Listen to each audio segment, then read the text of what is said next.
Bonjour à tous et à toutes. Je ne sais pas si on m'entend. On ne m'entend pas, c'est mieux. Je me sens moi-même. D'abord, cette réunion publique est enregistrée, tant en vidéo que du point de vue audio, ce qui fait que aussi bien les personnes qui sont à la tribune que dans la partie échange, celles qui voudront intervenir auront à nous signer un papier nous autorisant à les enregistrer. Rien que très normal, on est à la ligne des droits de l'homme, et si nous ne respections pas le droit à l'image et au son, nous serions quand même grandement fautifs. Nous devons remercier le président de l'université. Je ne sais pas s'il est représenté dans cette salle. Je ne vois personne qui s'affiche, puisque cette salle, cet amphithéâtre, comme les locaux, comme les moyens de projection, de la même manière que la capacité, la possibilité d'enregistrer cette réunion, sont le fait de l'université et des techniciens et techniciennes qui s'en occupent. Et évidemment, cela est parfaitement appréciable, d'autant que cette proposition nous est faite à titre gracieux. Je voudrais rajouter même que cet amphithéâtre, pour nous, il a une valeur symbolique. Cette conférence dans laquelle nous posons la question de l'état droit questionné a tout lieu, a toute raison d'être dans un amphithéâtre de la faculté de droit où s'élabore un savoir, une critique du savoir sur le droit, et c'est bien sûr un lieu que nous avions repéré. On nous le propose à disposition et gracieusement, ça mérite des remerciements. On m'a demandé de préciser qu'il fallait, mais ça je pense que vous y êtes habitués, fermer ses portables. Oui, c'est partout maintenant. C'est d'autant plus vrai quand on enregistre. Je dois aussi questionner pour savoir s'il y a un représentant ou une représentante de la mairie de Rouen ou de celle de Saint-Léger-du-Bourdonny. Pourquoi ? Parce que ces deux mairies subventionnent la Ligue des droits de l'homme et que, on va le voir au cours de ce débat, la question des subventions n'est pas neutre. Donc, pareil, non, on commence.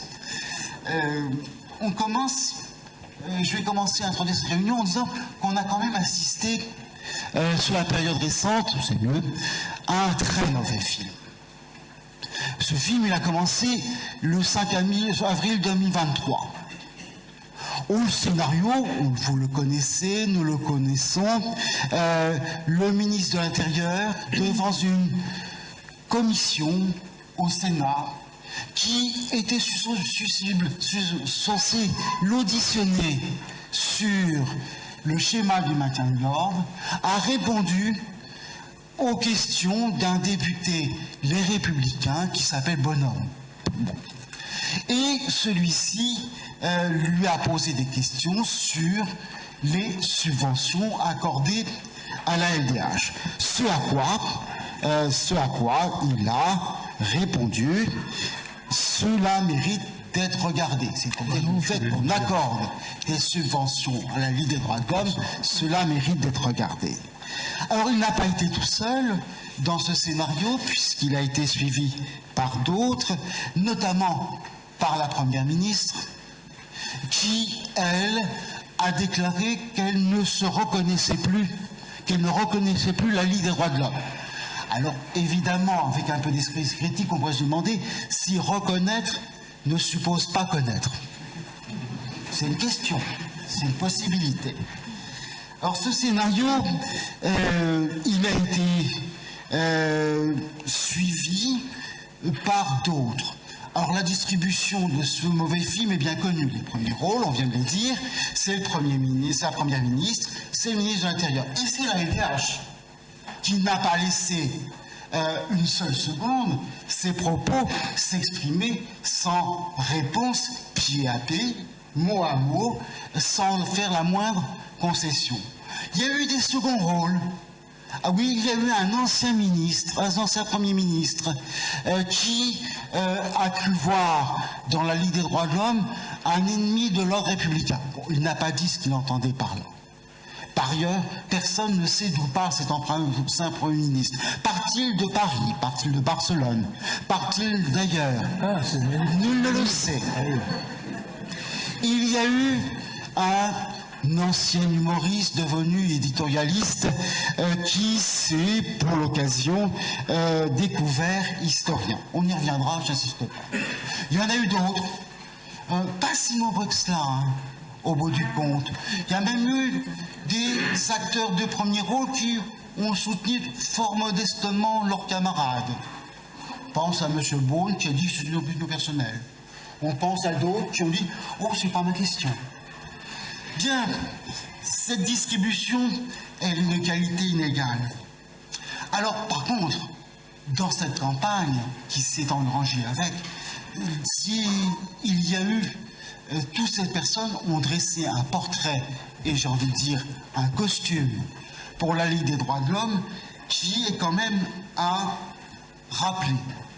Alors, la Ligue des droits de l'homme, ça serait une organisation qui serait plus ou moins en complicité, voire alliée aux djihadistes. Alors, la Ligue des droits de l'homme, ça serait peut-être plus ou moins quand même, ça serait une organisation peuplée de terroristes intellectuels. Ben, cela fut dit. Il y aurait des ennemis de la République. Cela fut dit. Et finalement, dans cette campagne, on se demande si on ne devrait pas les soupçonner de ne pas être de véritables démocrates.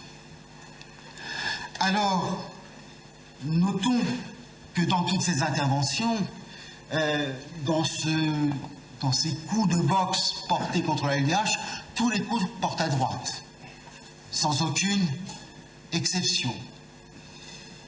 Et pour ne rien vous cacher, les militants de la LDH, comme ces militants, ont bien eu du mal à se reconnaître dans le costume. Ils n'étaient pas tout à fait taillés pour eux. Après tout, la Ligue des droits de l'homme a 125 ans. Elle a été créée lors de l'affaire Dreyfus en 1898. Elle a vu des générations d'hommes et de femmes qui se sont battus, qui ont combattu pour maintenir la République, la démocratie et les libertés fondamentales. On nous a épargné, sauf si je n'ai pas vu, les accusations d'antisémitisme et de racisme. Mais peut-être qu'on n'y a pas échappé, j'ai peut-être pas tout vu. On n'y a pas échappé. Alors, on n'y a pas échappé, me dit-on, donc c'est parce que je n'ai pas vu. Alors c'est un très mauvais film, mais on va l'abandonner rapidement, parce que c'est pas cela qui nous intéresse. Ce qui nous intéresse ce soir, c'est de voir ce qui s'est joué dans cette scène-là. Et ce qui s'est joué dans cette scène-là, c'est dans ce que s'autorisent à dire les personnes qui parlent, c'est tout simplement un questionnement sur la manière d'exercer le pouvoir. C'est un questionnement sur la manière d'envisager ce qu'est une république. Et c'est la manière d'envisager ce qu'est une démocratie.